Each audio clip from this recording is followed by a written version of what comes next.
오늘은 열왕기하 23장 28절부터 37절까지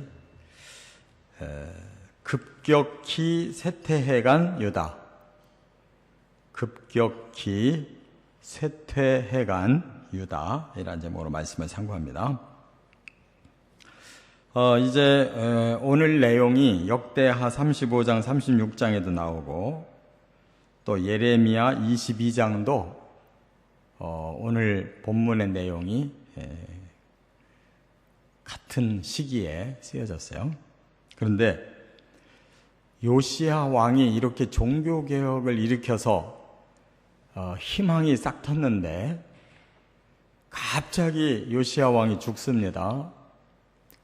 그리고 그 아들, 셋째 아들이 왕이 되는데 3개월밖에 왕위에 못 있고 폐위가 되고, 그 다음에 그의 둘째 아들 여호야김이 또 왕이 돼서 11년을 다스리기는 하나 완전히 허수아비로 이렇게 전락을 해요.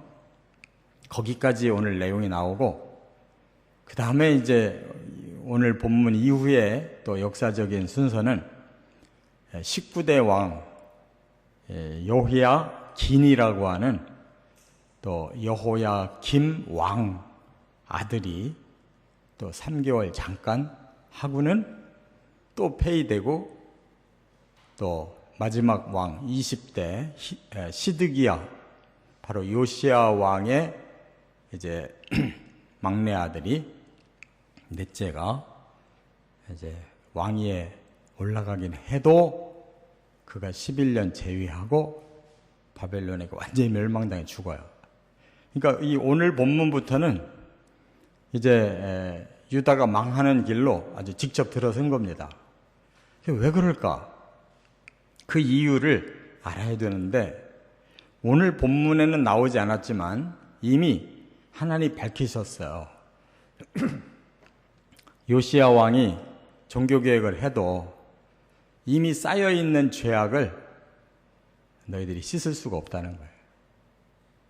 요시야 종교개혁은 왕으로부터 내려가는 종교개혁이었기 때문에 왕은 정신 차리고 바르게 하나님 앞에 섰지만 밑에 백성들이 따르질 않은 거예요. 여전히 악에 그냥 빠져 있어요.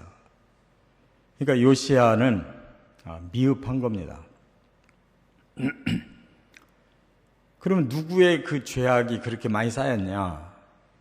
바로 유다 조상들의 죄악이 쌓였는데, 하나님이 그 중에서 두 사람을 지적하셨어요. 12대 아하스 왕, 바로 히스기야의 아버지예요. 그 다음에 14대 므낫세,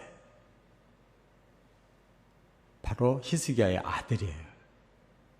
이 두 왕이 얼마나 노골적으로 우상을 숭배하고 하나님과 적대적으로 했는지, 하필이면 그렇게 히스기야가 중간에 있는데 또 그 밑으로 간신히 히스기야의 신앙을 이어받은 요시야가 그 손자로 나왔는데도 워낙 그 두 왕이 악하니까 두 히스기야와 요시야가 개혁을 했어도 미흡한 거예요.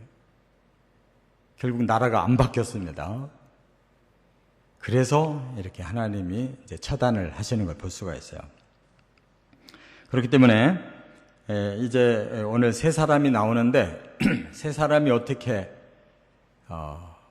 이 쇠퇴의 길로 가게 됐는지 우리가 살펴봅니다. 첫째, 28절부터 30절 상반절까지 보면 요시야의 불순종과 갑작스러운 죽음. 요시야가 종교개혁까지 잘 했는데 갑자기 죽어요. 그 이유는 불순종이 그에게 있었어요. 그게 뭐냐? 그 당시에 이미 강대국이었던 아수르 나라가 옆에 바벨론에게 져요. 그래서 세계 그 강대국의 이 힘이 바뀌어져 버렸어요. 근데 그 틈을 타서 애굽 나라가 강대국이 되보려고 두 나라가 전쟁통에 서로 힘이 빠져 있으니까 가만히 있던 애굽이 이제 북쪽으로 쳐들어가서 일단 다 망한 아수르하고 힘을 합해서 바벨론 다시 치자. 그래서 패권을 잡자. 이런 작전을 가지고 전쟁을 벌여요. 그런데 애굽은 북쪽으로 올라가려면 이스라엘 나라를 지나가야 되는 거예요.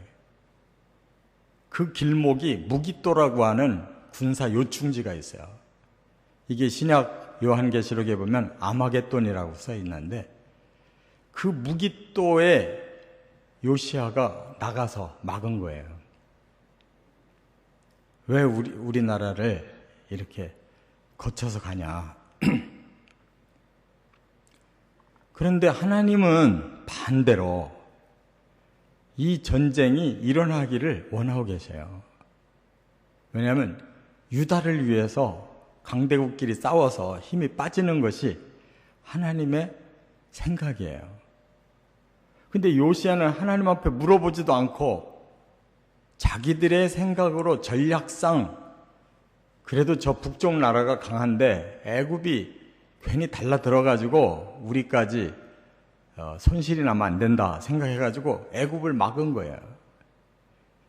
그러니까 하나님이 오히려 그 애굽의 왕에게 이미 말씀을 주셨어요. 그러니까 하나님의 뜻에 의해서 이 애굽이 나서게 된 거예요. 하나님은 그렇게 강대국 세 나라를 서로 치고받게 하려고 그 바로 느고를 하나님 움직인 거거든요.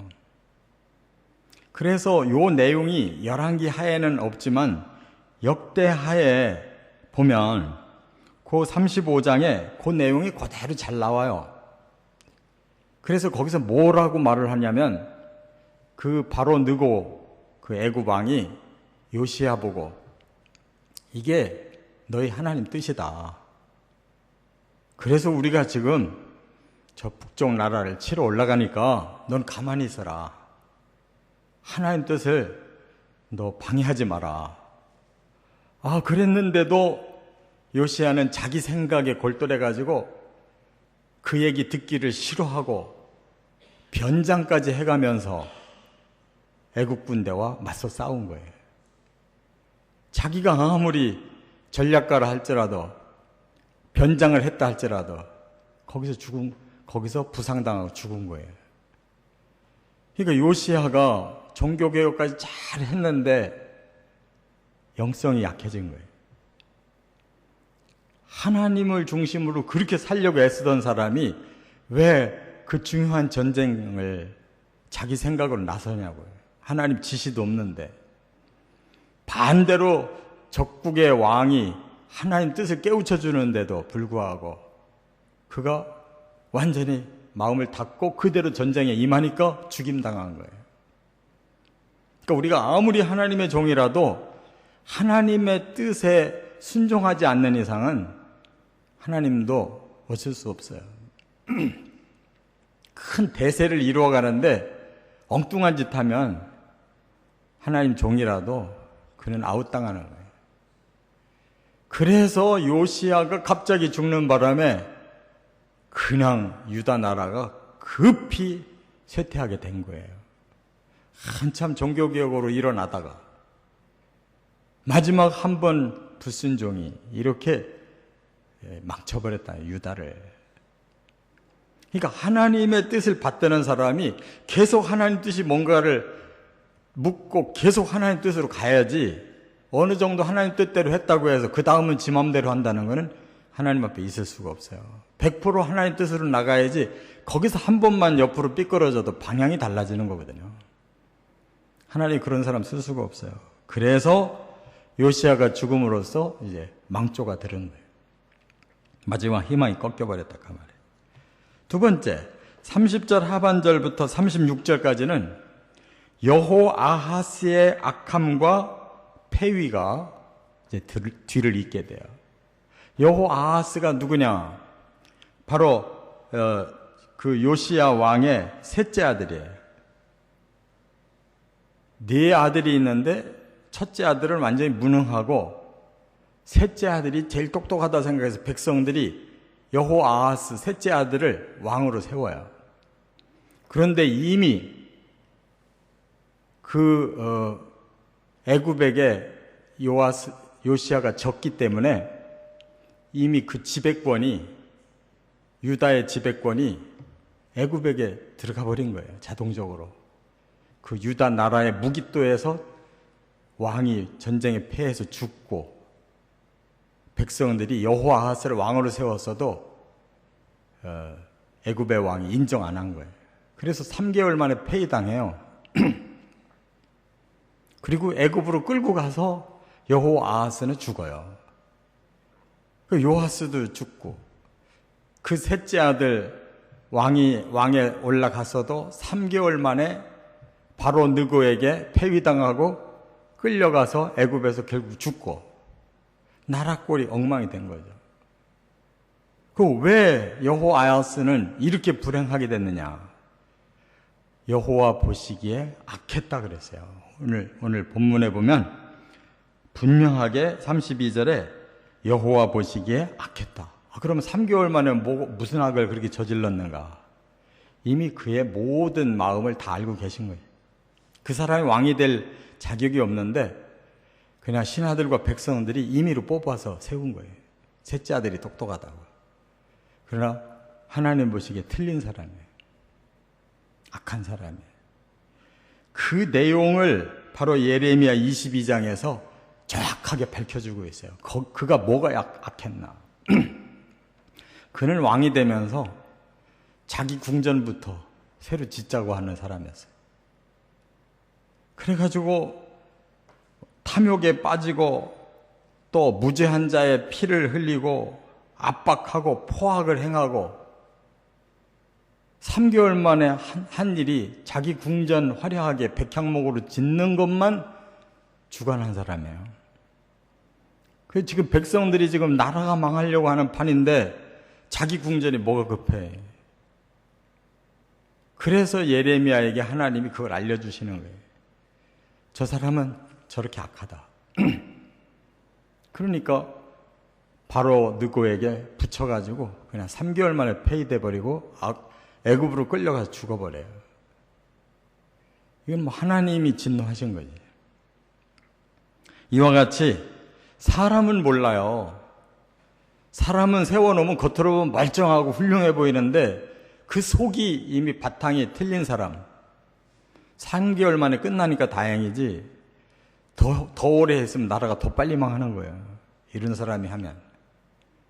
지금 나라 상황이 어떤데 지금 자기 왕이 됐으니까 새로 기분 내서 해보려고 왕궁을 화려하게 짓자고 시작한 사람이에요.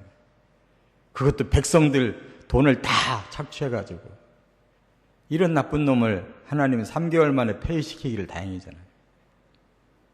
그 다음에 세 번째가 34절과 37절에 보면 여호야김의 악함과 허수아비 왕위. 그래서 바로 느고가 여호아하스 왕을 폐위시키고 애굽으로 끌고 가면서 새로 왕을 세워요. 바로 느고가, 애굽 왕이. 그게 둘째 아들 여호야김이라는 사람이에요. 본래는 엘리야김이었는데 애굽의 왕이 이름까지 그냥 바꿔버려요. 여호야김이라고. 그리고 그를 왕위에 앉혔는데 그는 완전히 애굽의 허수아비예요. 11년 재위를 했어도 계속 애굽에다가 조공이나 바치고 백성들한테 막 억지로 징수를 해서 은과 금을 공물을 계속 바치는 일에 힘쓴 사람이에요. 허수아비 왕. 11년 하면 뭐예요? 근데 하나님도 그를 뭐라고 평가하셨느냐? 37절에 여호와 보시기에 악했다 그랬어요. 그럼 이 사람이라도 정신을 차려야 되는데 여전히 똑같은 생각이에요. 가장 근본적인 마음이 어디서 악이 나오느냐? 사탄이 그를 지배하면 바로 세속적인 복에만 관심이 있어요. 여호아하스도 자기 왕궁에 관심이 생긴 것처럼 이 사람도 자기 개인의 그러한 삶에 관심을 둔 거예요. 그러니까 그가 11년 재위를 했어도 백성은 아랑곳 없고 하나님 아랑곳 없고 그냥 자기 왕위만 지키려고 애굽에다가 조공만 자꾸 바치고 백성들을 착취해서 징수만 많이 하고 나라 꼴이 더 엉망이 된 거지. 이런 사람이 왕위에 앉아있으니까 더 빨리 망한 거예요. 자기 자리만 보존하려고. 이와 같이 하나님은 정확하게 말씀하고 계셔요. 왜 망했나? 조상들의 악이 쌓여있고 그걸 해소할 수 있는 히스기야와 요시야의 개혁이 부족했고, 그리고 그 뒤를 이어서 국제 정세의 어두운 요시야가 실수하고 그 뒤로 바탕들이 다 악한 이런 왕들이 세워지니까 희망이 완전히 꺾인 거예요, 나라가. 그리고 나머지 두 왕 여호야긴과 마지막 시드기야도 똑같이 악한 자들이에요, 하나님의 평가가. 이러니까 11년 3개월 더 이어졌어도 아무 필요가 없었던 거예요. 사람이 왜 망하고 왜 흥하는가를 알아야 됩니다. 이 역사에서 사라지는 자들이 왜 사라지는가? 하나님의 뜻에 이렇게 정면 도전하는 사람은 역사의 흔적이 없이 사라져요. 이와 같이 우리는 우리 눈에 보이는 현장이 중요한 게 아니에요. 보이지 아니하는 하나님의 뜻을 향해서 가야 되는 거예요. 그래야 나중에 역사에도 남고 하나님 나라에도 우리가 남지, 그렇지 않으면 역사의 흔적도 없어요. 완전히 쓰레기 돼버리는 거예요. 이 땅에서 살아있었다고 하는 흔적이 다 쓰레기예요. 이렇게 불행한 사람으로 소개가 되고 있잖아요. 이 사람들이 무슨 의미가 있어요? 왕 노릇했다고. 그러니까 저와 여러분들의 삶 속에 항상 하나님이 뭐를 선하다고 여기시는가, 뭐를 악하다고 생각하시는가를, 그 기준을 하나님에다가 두고 우리는 선을 선택하면서 끝까지 하나님의 편에서 살아가는 저와 여러분 되시기를 주의 이름으로 축원합니다.